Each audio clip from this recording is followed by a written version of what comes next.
Now, the big news of the week was in New York was that Zohran Mamdani became mayor. The Mamdani story is just starting, in my view. There is increasing evidence of a cooling labor market. The Challenger report showed companies announcing the most job cuts for any October in over 20 years. The overall message from the AI world, the stocks did not react well this week. The group went through a correction as valuation worries took center stage. Consumer spending is being driven by the top 10% of households who represent almost half of all consumer spending. Lower and middle income consumers are struggling and pulling back. And this probably means that the US economy is perhaps more prone to a downturn, especially if the stock market suffers a big correction.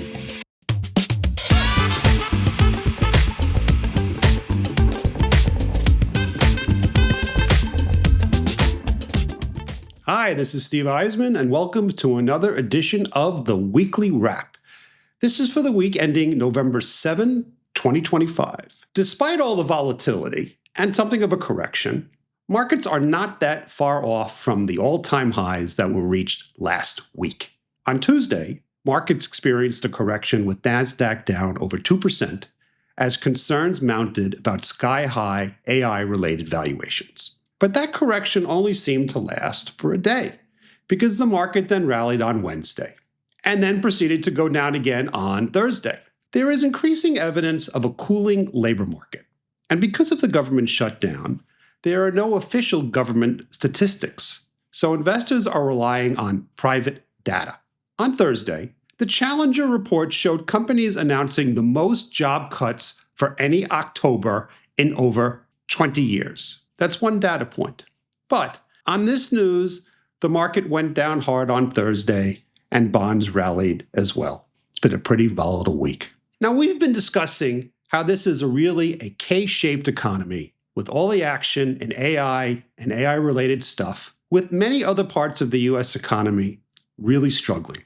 According to recent news reports, consumer spending is being driven by the top 10% of households who represent almost half of all consumer spending. Lower and middle income consumers are struggling and pulling back. And this probably means that the US economy is perhaps more prone to a downturn, especially if the stock market suffers a big correction. This K-shaped economy is actually reflected in the market if you know where to look.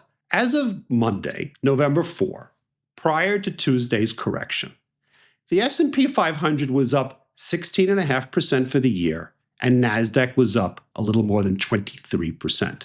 But, important to note, both indices are weighted average indices, meaning the larger companies in the index have an outsized impact on the index's performance. To see how broad-based the rally really is, or is not, I also like to look at the S&P 500 equal weighted index. Now, this index equally weights the performance of all 500 members of the index equally. So the smallest company's performance has the same exact impact on the index as NVIDIA.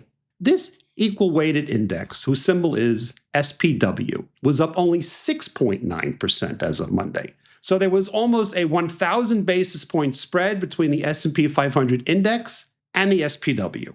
Now, lest you freak out, this roughly 1,000 basis point difference is equal to what occurred in 2023 and 2024. So we are in this 3-year range where the S&P 500 outperforms the equal weighted S&P 500 by 1,000 basis points. If it gets worse than that, then we should really start to worry. And why has the S&P 500 index outperformed the equal weighted index this year? Simple. Take a look at this table that we're going to put on the screen. As seen on this table, the top 10 names in market cap in the S&P 500 represent an astonishing 42% of the entire S&P 500 index. And only numbers 9 and 10, Berkshire and JP Morgan, are not tech stocks. That also means that the remaining 490 companies represent the remaining 58% of the index. The S&P 500 index is incredibly top-heavy because the big tech names have done so well during this 3-year bull market. But The dramatic underperformance of the S&P 500 equal weight index reveals the K-shaped economy that we have been discussing. Now, the big news of the week was in New York, was that Zohran Mamdani became mayor. He is an avowed socialist and plans to try to freeze rents. The mayor election has had zero impact, though, on the market. But one might have expected that the New York REITs, real estate investment trusts, both office and residential, would have been down on Wednesday, but they barely moved at all. Now, this is probably because they are all down significantly already. Take SL Green, a large New York office property REIT. It is down 25% this year already. The Mamdani story is just starting, in my view. And there are already stories out there of Wall Street firms thinking seriously of moving to Dallas. We will be watching this closely.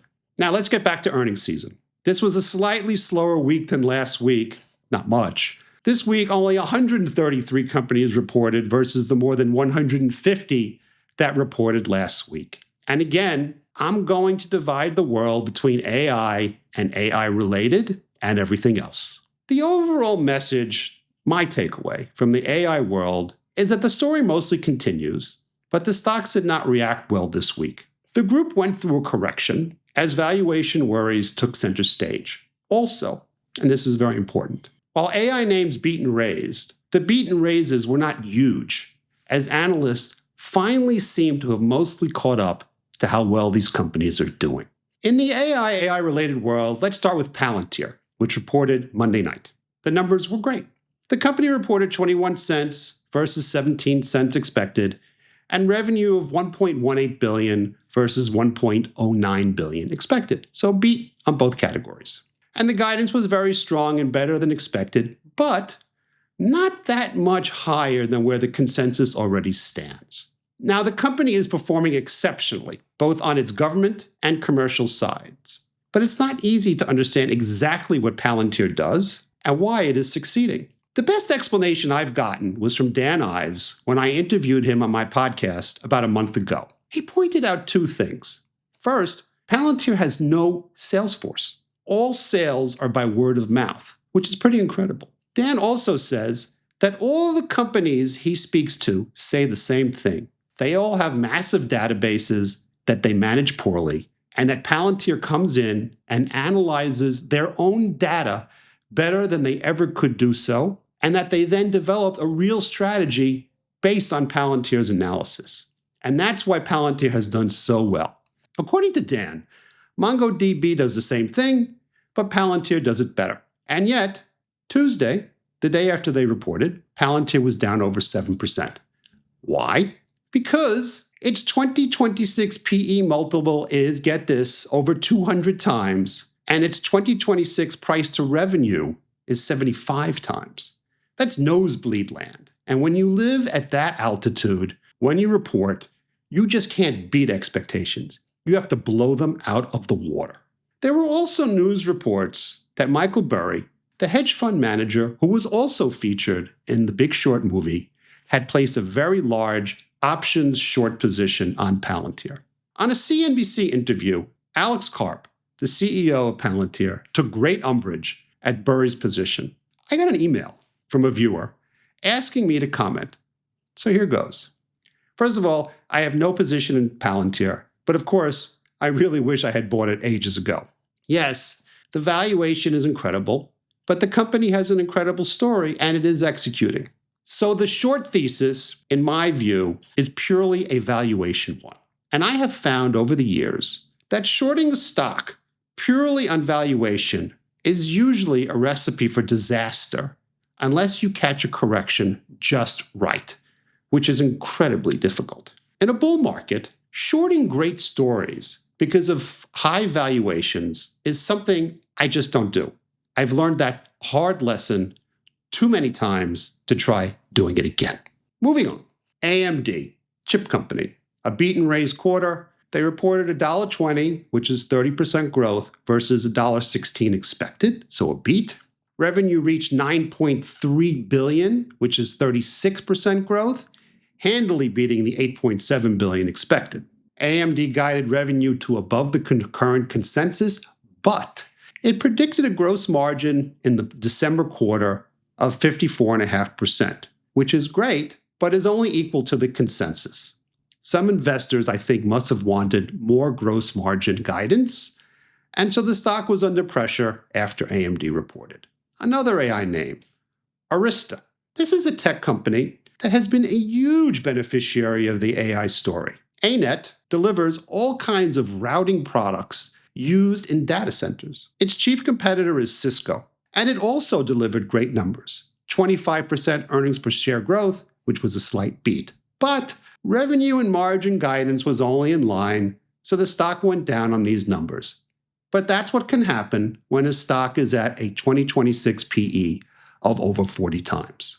Supermicro. This is a competitor to Dell, and it manufactures servers.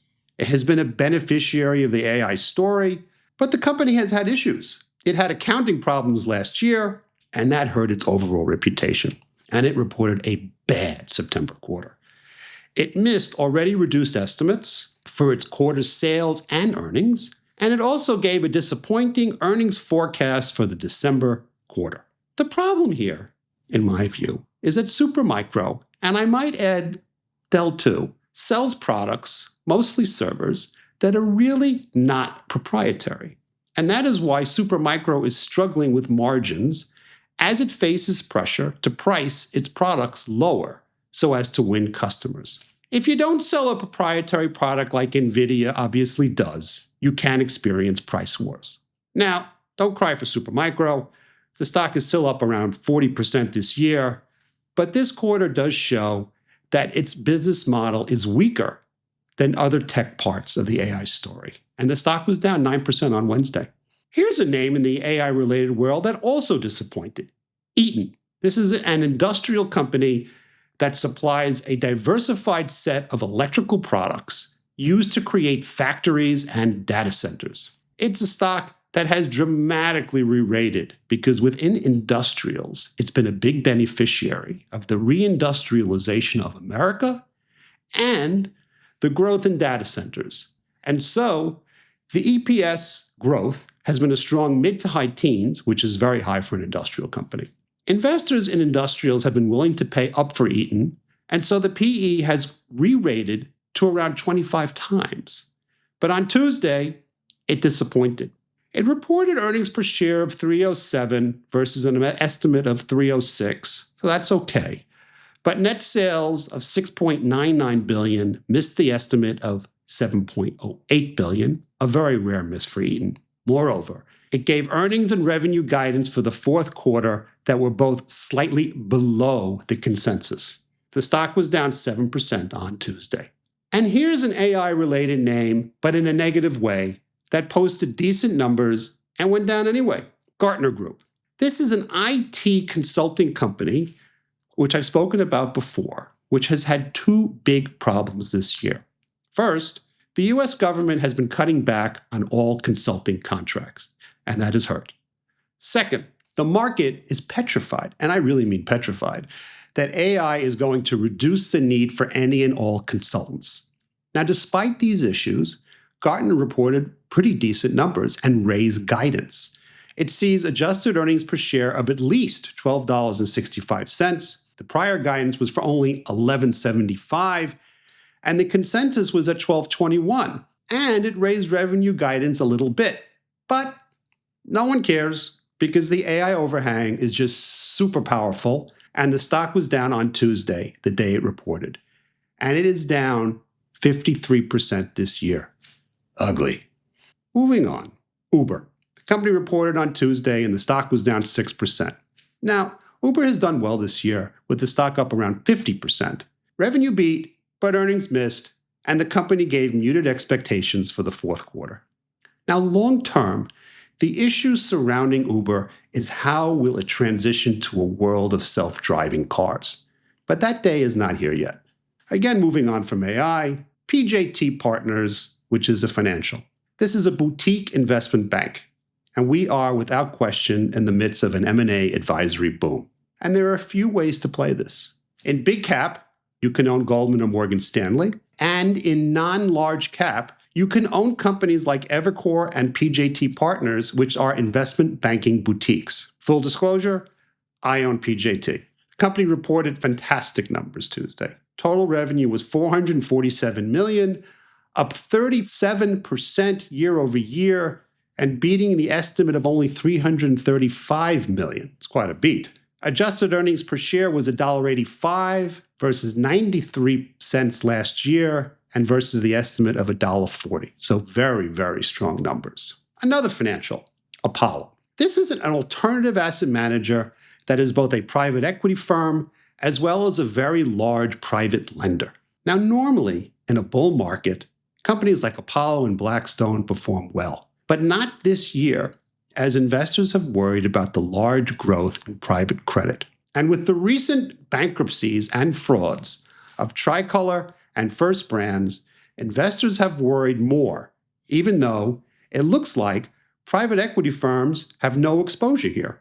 Anyway, Apollo is down around 20% this year, albeit after performing well for years. Now, the company reported on Tuesday, and the numbers were excellent. Revenue and earnings beat expectations. One thing investors focus on in this group is what they call fee-related earnings, as opposed to the share of the profits that private equity gets when it sells its investments. Why? Why do they focus on fee-related earnings? Because fee-related earnings or revenue are steady and not volatile. And here Apollo did well, with fee-related earnings jumping 23% to $652 million, and total assets under management reached an incredible $900 billion. The stock was up 7% on Tuesday. Again, the big worry in this group is that private credit has grown enormously, and when there is a recession, we shall see who made mistakes. But that is not today. Moving on to restaurants. Cava. Now, while Visa results show that the overall consumer is still spending, there are definitely problems with at least the lower end and middle end consumer. We see that in used cars, and we are seeing that in restaurants. We saw problems in Chipotle's numbers last week, and we see it in Cava's numbers this week. Cava is a Mediterranean fast casual restaurant chain, and Cava reported and cut its full year forecast for the second straight quarter as younger consumers visited less often. Substitute lower end for younger consumers, and you get the point. Unless you think that consumer restaurant problems are confined to Chipotle and Cava, Papa John's also reported bad numbers. The company missed on earnings and revenue, and to add insult to injury, prior to this report, the stock was down 20% this week alone because of news reports that Apollo, the company we just spoke about, had withdrawn its offer to take the company private. In healthcare, Novo Nordisk. Now, last week, Eli Lilly reported powerful numbers, and I commented that clearly Lilly is winning the obesity drug wars. This week, Novo Nordisk reported and confirmed that. The company trimmed its forecast for a fourth time this year due to disappointing sales of its obesity drugs called Wegovy and Ozempic. The company now expects revenue to grow 11% this year, which is down versus its prior expectations, and operating profit to grow even less by 7%. On this report, Lilly's stock rose 1.5%, and Novo dropped by more than 2%. Trex, T-R-E-X. More bad news in housing-related stocks. Trex, which sells a wood substitute decking product, got smoked. It reported 51 cents, which missed the estimate of 57 cents, and net sales missed as well. And sales guidance for the fourth quarter was $145 million versus the consensus of $199 million. And the stock was down, get this, 31% on Wednesday and is down 53% this year. It looks like the overall weakness in housing is impacting decking demand overall, and competitors to Trex are now waging war to protect their market shares. And in more bad news in the used car market, Thursday morning, the CEO of CarMax stepped down. I've spoken a lot about problems in the used car market for several weeks now, and CarMax is a bit of a poster child on this negative story. Prior to Thursday, the stock was down 50% year to date. But on this news, the stock went down an additional 20% plus. Finally, I got a question from a viewer to discuss what is going on with FICO and the credit bureaus. First, a little background. What's a credit score? That's the score that determines whether a consumer gets a loan. And Fair Isaac, otherwise known as FICO, has a virtual monopoly on this business. FICO receives the info to create the credit score from the 3 credit bureaus, Experian, TransUnion, and Equifax. Almost all consumer lenders use the FICO score to approve or not approve a consumer loan. It is the linchpin of the entire underwriting process. FICO reported this week, and the actual results were fine, but the guidance was weak. The company guided fiscal 2026 earnings per share to $38.17, but the consensus for fiscal 2026 is $39.19, with bulls hoping for more. FICO, in my view, may have gotten greedy. Now, it used to charge $5 to lenders for every FICO score, but over the last few years raised that price to almost $10 on a thesis that it is still charging relatively little. So who cares? Well, it turns out lenders care. And so does the FHFA, the regulator of Fannie and Freddie, which is pushing an alternative to FICO. It looks like there is now a price war in credit scoring. Recently, FICO created a new product where it charges less than 50% of its usual price of $10. And this price war was initiated by FICO.